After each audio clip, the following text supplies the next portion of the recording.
What if we could start with a completely blank Godot project and turn it into a top-down Arctic game with a super efficient workflow? In this game, you fight waves of Arctic enemies, and every few seconds you always have to defeat some kind of boss, and each of them have unique powers. You can equip different weapons, even different characters, so it is a pretty complete project. I'm gonna be using Claude code as the main builder, Godot AI as an MCP, so that it can work a little bit better with the Godot editor, and the SpriteCook MCP that is gonna allow Claude to directly create all the animated sprites. Let's see how far we can push all this together. So here I have my completely empty Godot project. Let's open up the asset library, look for Godot AI, and click download. Then install, and lastly we'll need to go to the project settings, plugins, and enable it. Now we have this new window. I will update it. Godot AI is basically an MCP which give AI coding assistants such as Claude way better tools to interact with the Godot editor. So it, for example, allows it to create scenes, notes, etc. You'll see the difference that using an MCP makes. Then here is a SpriteCook, what we're gonna be using to create the sprites. Just take a moment, okay, to admire the amazing quality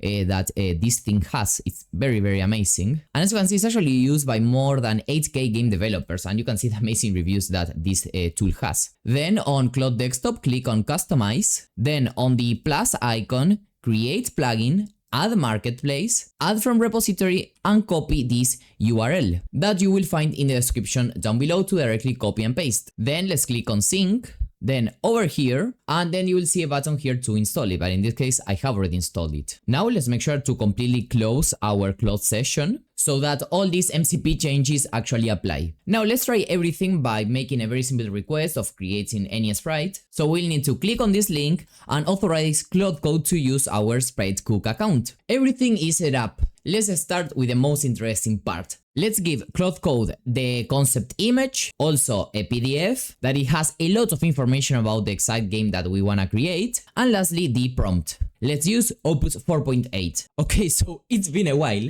and what Claude did is create one agent for the code itself and another one to generate all the assets, okay, using SpriteCook. Basically, let's say one worker for the coding part and another worker creating the sprites in a SpriteCook, and then another agent put both together. Okay, so here we have the first version. So indeed, we can shoot at the different enemies. That's pretty cool.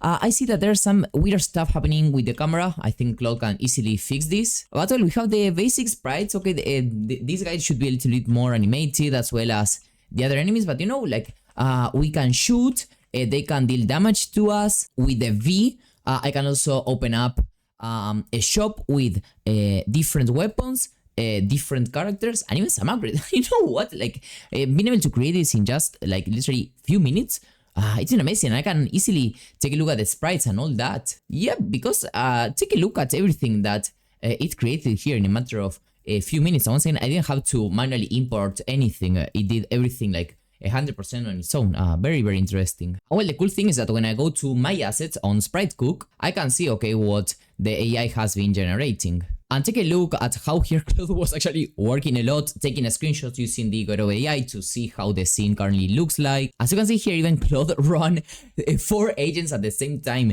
to generate the different assets. That is amazing. Yes, 4 art sub agents are making approximately 23 assets. That's a lot. In total, this first version took approximately 1 hour. But once again, it was because like it was generating all the sprites and all that. So I think that the project in general does look good, but well, let's tell it to fix some of these problems that we've been facing. Okay, so now in this version, we do have the enemies kind of moving around. I think that we also have some new animations in the player, but for example, the walk up animation does not look that correct, but well, at least the enemies are starting to take a little bit more shape. And okay, we have a boss. Okay, so here we have this guy. It looks awesome. Like I love the animation itself. Let me just tell Claude to continue improving a little bit the animations and game in general, because I think it's a very solid base, but of course it still has some problems with the animations themselves. And okay, now it is a little bit better. For example, we can walk left, walk right,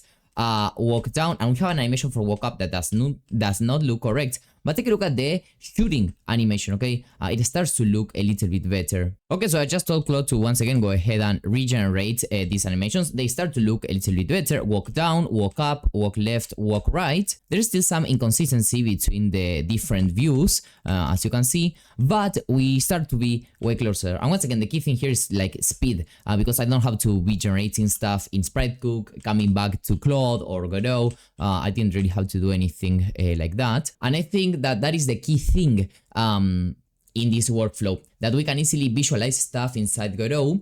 And then if we want to actually refine some stuff, we can just go to the SpriteCook website and do it directly inside of their tool. So I could, for example, here go to characters and create a new character from scratch. For example, an Arctic adventurer. It's gonna be top down, but at detail. Let's wait for a few seconds. I really like this guy. Let's continue to animations, generate them. And well, here we have the animations that, as you can see, look super consistent and super well. And we literally just one click, you can export the character set as a zip, for example, and then just tell Claude to integrate these sprite sheets into your game. So with MCP, you can basically work a little bit faster, but in exchange, the quality may be a little bit less. The decision is up to you. Or you can even combine both workflows. Okay, so here we are again. We have this main menu that looks very awesome. Okay, now the sprites look way better. Another thing I've done is that with pressing 9, okay, I can just, as you can see, make a lot of money so that I can go to a shop that I also told it to generate sprites for the shop. It looks very good. So let's, for example, go ahead and unlock this new character and let's buy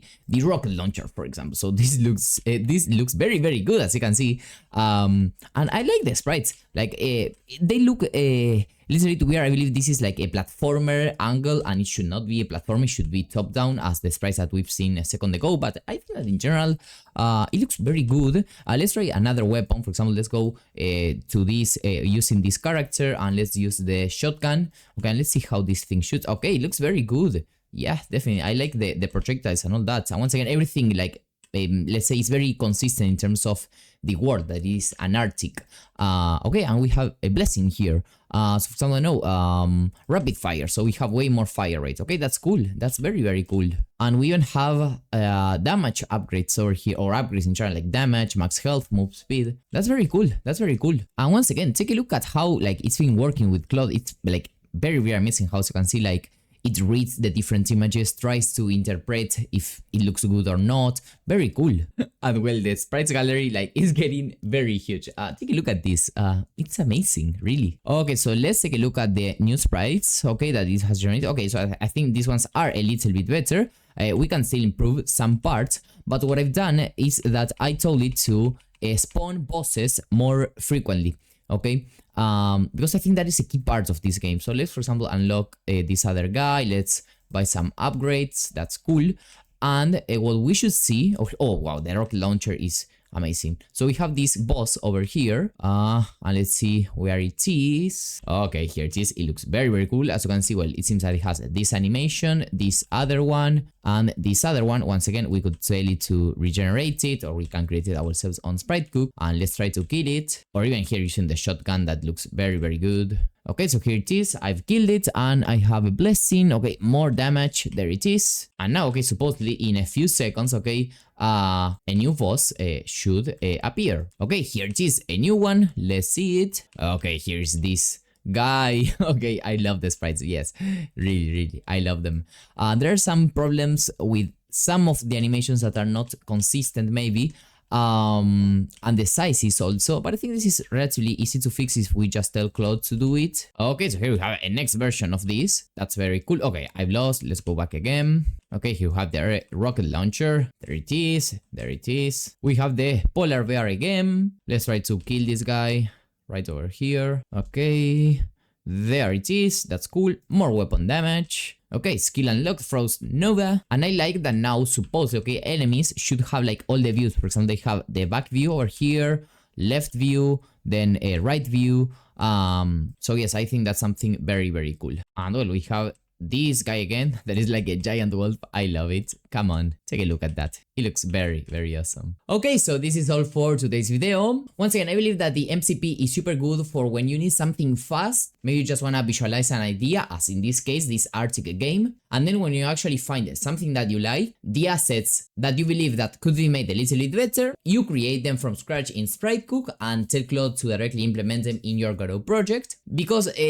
I think that validating the assets, that we like the style, that they look consistent and all that, it's something that we as humans can do a little bit better for when we actually need something very, very polished. But once again, still the MCP is super useful for quick prototyping and for being able to see something working by literally typing just a few text prompts. This is all for today's video. Make sure to start using SpriteCook with the link in the description down below. See you in the next one and bye bye.